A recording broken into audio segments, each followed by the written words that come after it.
আজকে আমি বানালাম ভেজিটেবল ঝাল ফ্রেজি। এর জন্য নিয়েছি গাজর, বিন, আলু, মটরশুঁটি আর ক্যাপসিকাম।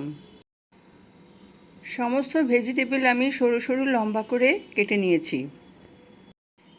জলে লবণ দিয়ে আমি এই সমস্ত তরিতরকারিগুলো সামান্য ভাপিয়ে নিচ্ছি। আলু, বিনস আর গাজর আমি দিয়ে দিলাম। এবার আমি ঢেকে দেব। মিনিট 3-4 আমি ভাপিয়ে নেব। মিনিট 3 পরে মটরশুঁটিও আমি দিয়ে দিলাম। ভাপানো হয়ে গেছে। এবার ছাঁকনিতে আমি ছেঁকে নিয়ে বেশ খানিকক্ষণ রেখে দিচ্ছি যাতে পুরো জলটা ঝরে যায়। এরপর কড়াইয়ে সাদা তেল গরম করে ভাপানো ভেজিটেবল সব দিয়ে দিলাম। হাই ফ্লেমে 3-4 মিনিট আমি এই ভেজিটেবল ভেজে নিচ্ছি। সামান্য লবণ দিলাম। ভেজিটেবল আমার ভাজা হয়ে গেছে। এবার আমি তেল থেকে ছেঁকে তুলে নিচ্ছি। আবার কড়াইয়ে অল্প একটু তেলের মধ্যে গোটা গরম মশলা দিলাম। এরপর দিলাম তেজপাতা আর শুকনো লঙ্কা। ফোড়নের সুগন্ধ বেরোলে ভাজা তরকারিগুলো সব দিয়ে দিলাম।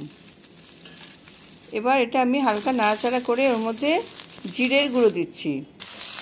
মশলাটা একটু ভাজা ভাজা হবে, তাই 2-3 মিনিট আমি সব নেড়ে চেড়ে নিচ্ছি ভালো করে।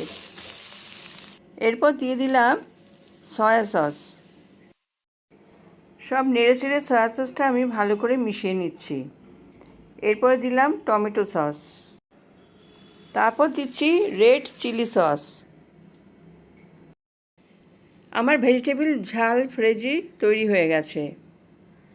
নামাবার আগে এর মধ্যে একটুখানি ভিনেগার ছড়িয়ে দেব। সব কিছু ভালোভাবে মেশাবার পর সবার শেষে আমি দিয়ে দিলাম ক্যাপসিকাম কুচি। ক্যাপসিকামও আমি 2-3 মিনিট ফ্রাই করে নিচ্ছি। এরপরে আমি এটা নামিয়ে নিচ্ছি। ভেজিটেবল ঝাল ফ্রেজি এবার আমি পরিবেশন করলাম। এটা কিন্তু খেতে বেশ মুখরোচক হয়েছে। গতানুগতিকভাবে ভেজিটেবল রান্না না করে যদি আমরা এইভাবে রান্না করে নিই, এটা কিন্তু লুচি পরোটার সাথে খুব ভালো লাগবে, রুটির সাথেও ভালো লাগবে।